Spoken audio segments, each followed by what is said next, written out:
सुप्रभात बच्चों।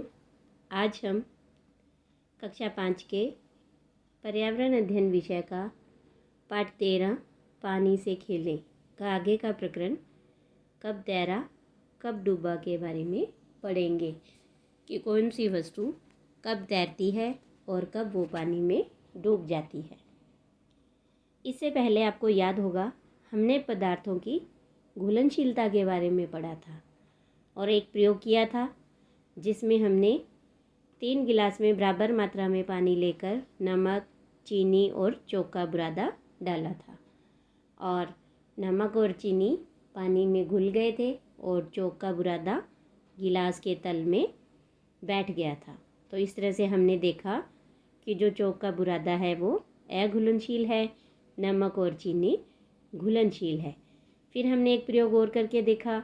2 गिलास में बराबर मात्रा में पानी लेकर उसमें हमने एक एक चम्मच चीनी डाली। 1 गिलास के पानी की चीनी को हमने चम्मच से हिलाया और एक को नहीं हिलाया। जिस चीनी को हमने चम्मच से हिलाया था वो जल्दी घुल गई और जिसे नहीं हिलाया वो नहीं घुली थी। फिर इसके बाद हमने देखा कि अब ठंडे पानी में हमने चीनी डाली और एक तरफ हमने गर्म पानी में चीनी डाली थी। तो जो गर्म पानी में चीनी डाली थी वो जल्दी घुल गई थी। तो इन सभी प्रयोगों से हमने क्या देखा? इन सभी प्रयोगों को हमने डाल करके ये देखा कि चीनी है वो जल्दी घुल जाती है गर्म पानी में, ठंडे पानी की अपेक्षा। तो आज हम पढ़ेंगे कब तैरा और कब डूबा। तो इसके बाद देखिए, आपने कभी देखा होगा कि कुएं, तालाब आदि में कुछ चीज़ें पानी के ऊपर तैरती रहती हैं जबकि कुछ चीज़ें डूब जाती हैं। आओ अब देखें कि पानी में चीज़ें कैसे तैरती हैं व डूबती हैं। तो एक प्रयोग करके देखेंगे कि अपनी कक्षा में आधी बाल्टी पानी भरकर लाइए। सभी मिलकर कुछ चीज़ें इकट्ठा करें, जैसे चौक का टुकड़ा, पेन, रबड़, कागज़ का टुकड़ा, माचिस की तिल्ली, स्पंज, चाबी, सिक्का, प्लास्टिक की पानी से भरी बोतल आदि। इन चीज़ों को एक एक कर बाल्टी में डालकर देखिए कौन सी डूबती है और कौन सी तैरती है और अपनी कॉपी में तालिका बनाकर लिखिए। तो अब यहाँ देखिए, नीचे आपको एक तालिका दिखाई दे रही है। वस्तुएं जो पानी में डालते ही डूब जाती है, तो जैसे चौक का टुकड़ा, पेन, रबड़, चाबी, सिक्का, पानी की जो पानी से भरी हुई बोतल है वो, ये सारी वस्तुएं पानी में डालते ही डूब जाती हैं। पानी पर तैरने वाली वस्तुएं, माचिस की तिल्ली, स्पंज का टुकड़ा आदि, ये वस्तुएं पानी पर तैरती हैं। और कुछ ऐसी वस्तुएं हैं जो पहले तैरती हैं और फिर डूब जाती हैं। तो जैसे कागज़ का टुकड़ा, कि जब तक वो सूखा है और तब तक वह पानी पर तैरता है और जब वो थोड़ी देर बाद गीला हो जाएगा तब वो पानी में डूब जाएगा। तो ये प्रयोग आप भी करके देखना। इसके बाद है एक प्रयोग और, कब तैरा व कब डूबा। आधी बाल्टी पानी लेकर उसमें ढक्कन लगा हुआ बॉल पेन डालें। देखें वह डूबता है या तैरता है। अब उसका ढक्कन अलग कर फिर से पेन व ढक्कन को पानी में डालिए। अब क्या होगा? क्या पेन डूबेगा या ढक्कन डूब जाएगा? इस बार पेन की रिफ़िल भी निकाल कर खाली पेन, ढक्कन व रिफ़िल को अलग अलग डालकर देखें और अब बताइए कि क्या क्या तैरता है। आप पेन को तिरछा, खड़ा आदि अलग अलग स्थितियों में भी डालें और अपने अनुभव कॉपी में लिखें। ये देखिए, यहाँ चित्र में आपको दिखाई दे रहा है, आधी बाल्टी पानी है और उस पे ये ढक्कन लगा हुआ पेन है वो पानी पर तैर रहा है। अब इसी प्रयोग से जुड़े हुए कुछ प्रश्न हैं। क्या पहली बार में पेन डूब जाता है? तो हम कहेंगे नहीं, पहली बार में पेन नहीं डूबता है। फिर दूसरा प्रश्न है, खाली पेन, ढक्कन और रिफिल को अलग अलग कर पानी में डालने पर क्या डूबा व क्या तैरा? तो देखो बच्चों, जब आप खाली पेन, ढक्कन और रिफिल को अलग अलग पानी में डालेंगे तो उसमें से खाली पेन और ढक्कन पानी पर तैरेंगे और जो रिफिल है यानी जो अंदर का सिक्का है वो डूब जाएगा। तीसरा प्रश्न है, खाली पेन किस स्थिति में डूबता है? पता करने की कोशिश करें कि ऐसा क्यों हुआ। तो देखिए, खाली पेन तिरछी स्थिति में, जब हम पेन को ऐसे थोड़ा तिरछा करके डालते हैं तब उस स्थिति में डूब जाता है, क्योंकि पेन के अंदर क्या है, अब पानी भर जाएगा और पानी भरेगा तो उससे उसका वजन अधिक हो जाएगा और वो पेन डूब जाएगा। इसके बाद आपको एक प्रयोग और करना है। एक गिलास को पानी से आधा भरकर उसमें साबुत नींबू डालिए। अब गिलास में धीरे धीरे चुटकी भर नमक डालिए। इस तरह 3-4 चुटकी नमक डालने पर आप क्या देखेंगे?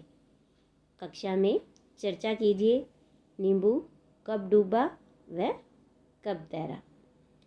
अब इसके बाद देखिए आगे, कौन ऊपर कौन नीचे। कांच या प्लास्टिक की एक छोटी बोतल लीजिए जिसमें आर पार दिखता हो। उसे पानी से आधी भरकर तेल की 8-10 बूंदें डालकर बंद कर दें। अब उस बोतल को आप अच्छी तरह हिलाएं। देखें बोतल के अंदर क्या दिखाई दे रहा है। और अब बोतल को कुछ देर बिना हिलाए रहने दें। तब क्या होता है? अब देखिए, इसी प्रयोग से जुड़े हुए नीचे 3 प्रश्न हैं। पहला प्रश्न है, क्या तेल पानी में घुल गया? तो नहीं, तेल है वो पानी में नहीं घुलेगा। तेल पानी में कहाँ दिख रहा है? तो जो तेल है वो पानी के ऊपर, जो पानी की ऊपरी सतह होती है वो यहाँ दिखाई देता है। इसके बाद तीसरा प्रश्न है, आपने दाल और सब्जी में भी तेल ऊपर आते देखा होगा, तो ऐसा क्यों होता है? तो देखिए, जो तेल है वो पानी से हल्का होता है। तेल पानी से हल्का होता है तथा अघुलनशील होता है, इसीलिए दाल सब्जी में भी तेल घुलता नहीं है और यह ऊपर तैरता हुआ दिखाई देता है। इसके बाद देखिए आगे, एक दिन जब दूध वाले ने आवाज़ दी तो माँ ने मीना को पतीली देकर दूध लेने भेजा। दूध वाले चाचा ने लीटर से मापकर दूध दिया तो मीना तपाक से बोली, चाचा, दुकानदार हमें चीनी, चावल, दाल, गेहूँ आदि सामान किलोग्राम में तोल कर देते हैं, आप भी दूध तोल कर दो ना।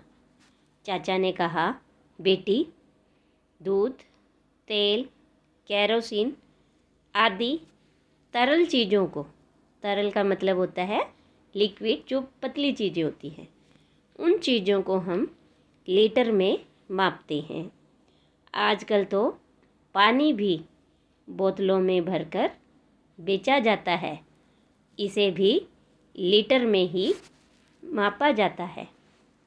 ये देखिए, इसके बाद 2 प्रश्न और हैं कि आपके घर में कौन कौन सी वस्तुएं किलोग्राम में तोलकर लाई जाती हैं। तो देखिए, जैसे हमारे घर में आती हैं ठोस चीज़ें, दाल, सब्जी, बेसन, चावल, आटा आदि ऐसी चीज़ें हैं जो किलोग्राम में तोलकर लाई जाती हैं।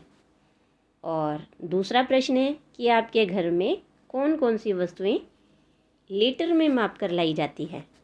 तो हमारे घर में जो तरल वस्तुएं होंगी वो लीटर में माप कर लाई जाती हैं, जैसे दूध, घी, तेल, छाछ आदि। ये तरल वस्तुएं लीटर में माप कर लाई जाती हैं। यानी किलोग्राम में कौन सी वस्तुएं? ठोस, जो वस्तुएं ठोस होती हैं, मजबूत होती हैं। और लीटर के अंदर तरल वस्तुएं माप कर लाई जाती हैं। इसके बाद देखिए कि आपने अपने घरों में अलग अलग प्रकार के बर्तन देखे हैं। तो उनमें से आप ऐसे करें कि अलग अलग 3-4 प्रकार के खाली बर्तन लीजिए। उनमें 1 लीटर की बोतल से पानी डालकर देखिए कि किस बर्तन में कितने लीटर पानी आता है। तो ये देखिए, जैसे अपने घर में लोटा है तो लोटे में आधा लीटर पानी आ जाता है। पतीले में 3 लीटर पानी। अगर पतीला इससे थोड़ा बड़ा है तो 5 लीटर पानी भी आ सकता है। इसके बाद बाल्टी, तो बाल्टी में भी लगभग 10 लीटर पानी आ जाता है। तो इस तरह से हमने इस पाठ में ये देखा कि जो कुछ वस्तुएं हैं वो पानी में घुल जाती हैं और कुछ वस्तुएं पानी में नहीं घुलती हैं। कुछ वस्तुएं पानी पर तैरती रहती हैं, कुछ वस्तुएं पानी में डूब जाती है। फिर हमने ये भी देखा कि तेल पानी में नहीं घुलता है और पानी जैसी तरल चीज़ें हैं वो लीटर में मापी जाती हैं और ठोस चीज़ें हैं वो किलोग्राम में तौलकर लाई जाती हैं। इस तरह से ये हमारा आज का पाठ पूरा होता है। धन्यवाद बच्चों।